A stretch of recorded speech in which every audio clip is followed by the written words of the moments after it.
One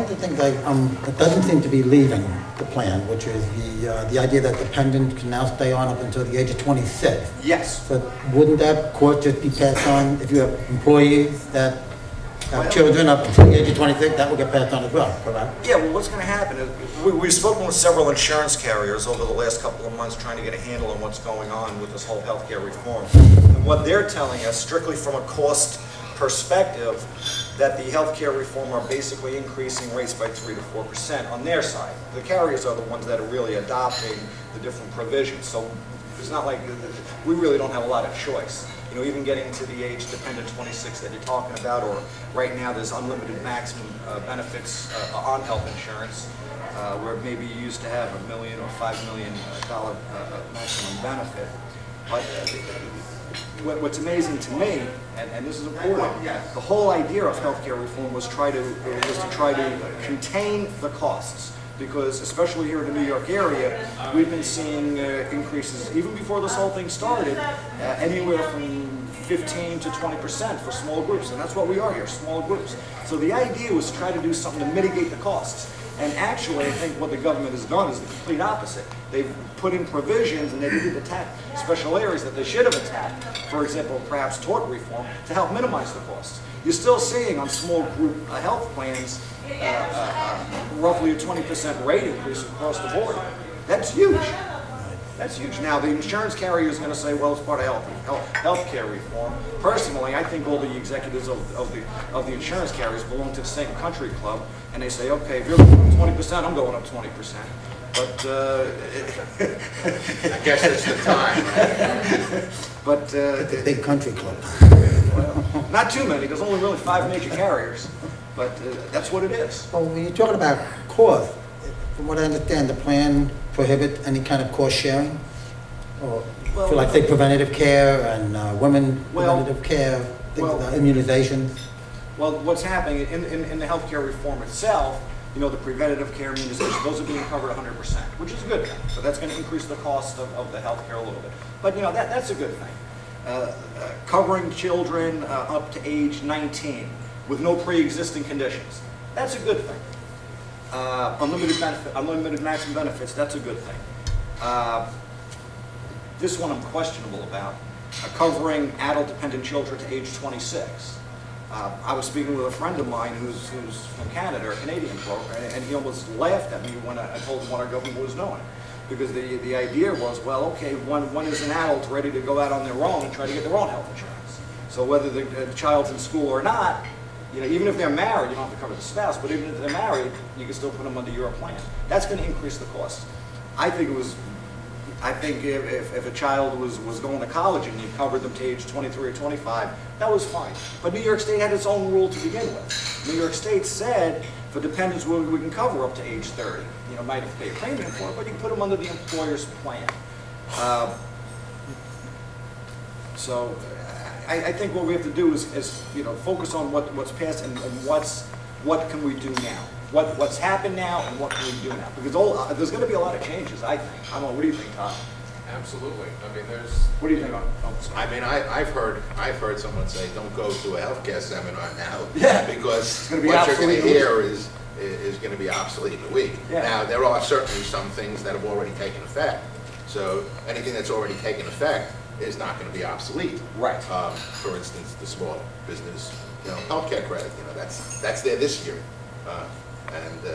But as you can see by my small little handout, which is just a little outline of what's there, you know, these changes take effect going through 2018. Well, that's huge. Expand on that a little bit further, because I would think most of our groups have less than 50 employees or 25 employees. So how does that work? Okay, I mean, it's pretty easy, but a little complex in how it's structured.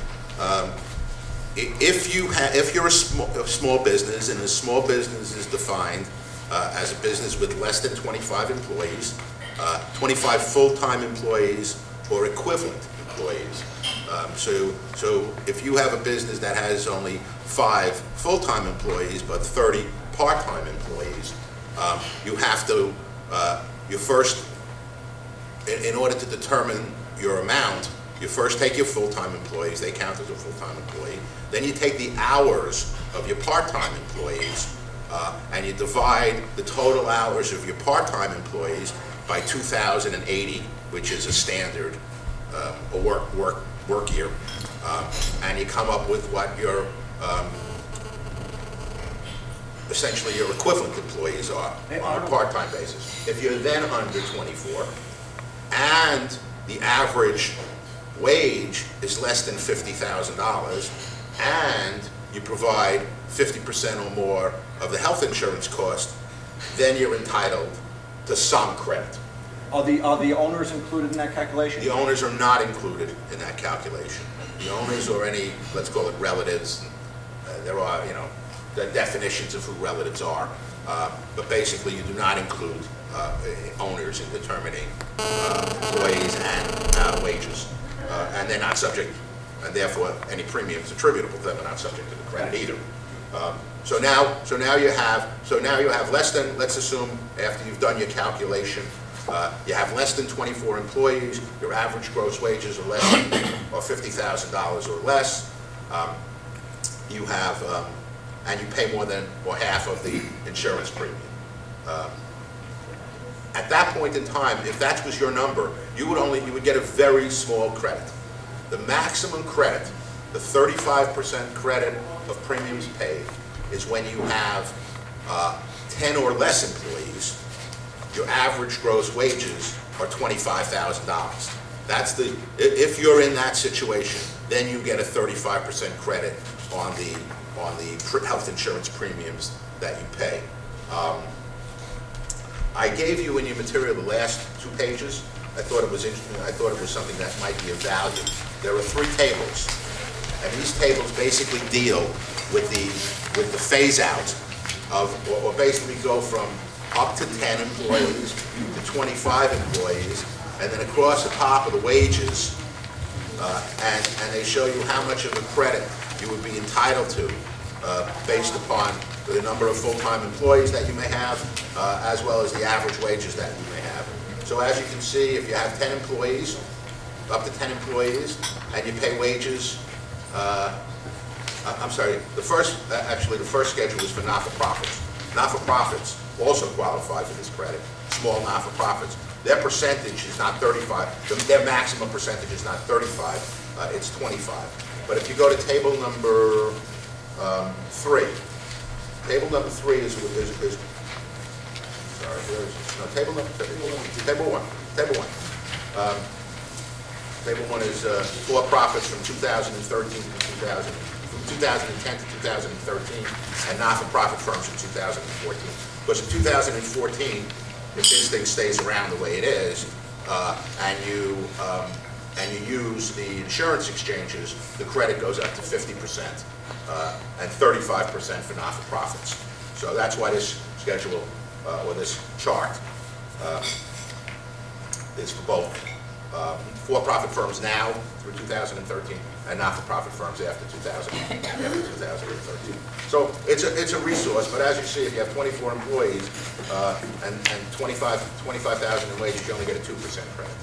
So it's kind of a sliding scale. It's kind of limited in its scope, but according to the IRS, sent out 4 million postcards to employers who they believe to be small employers who may possibly qualify for this credit.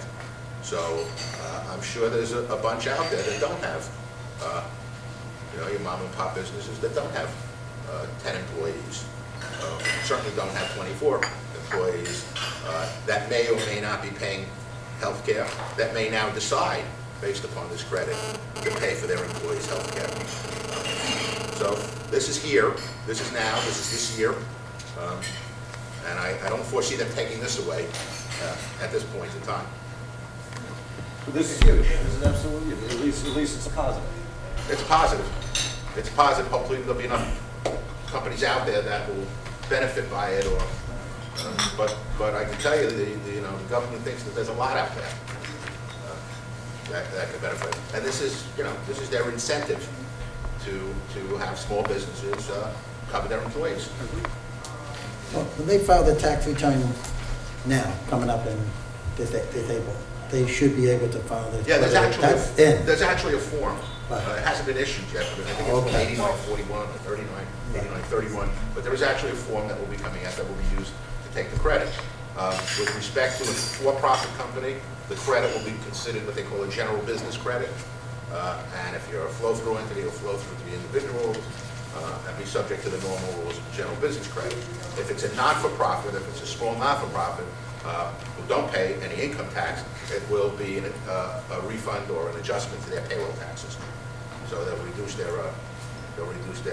payroll tax requirement. Jim, well, first of all, in this area, because of the cost of living, obviously, doing the math, it's, we've had a lot of clients ask us about this, and we have not found a client that qualifies just because of the income limitation. But also keep in mind that there's a lot of small businesses have multiple entities. So we've had this question numerous times. What if I split up my employees and I have 10 employees in each of my 3 entities instead of having all 30 in one entity? Can I get a credit in each of the entities? The government has thought of that, and they're aggregating control groups for this purpose. So that's not going to work by splitting up your employees into separate entities. The government was essentially a couple steps ahead planning for that. Now, unless they're not related parties. Right.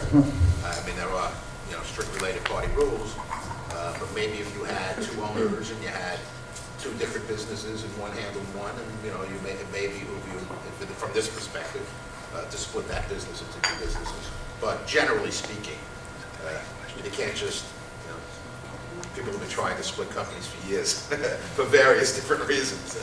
Pension plans and this and that. I've seen in several places the Cadillac plan.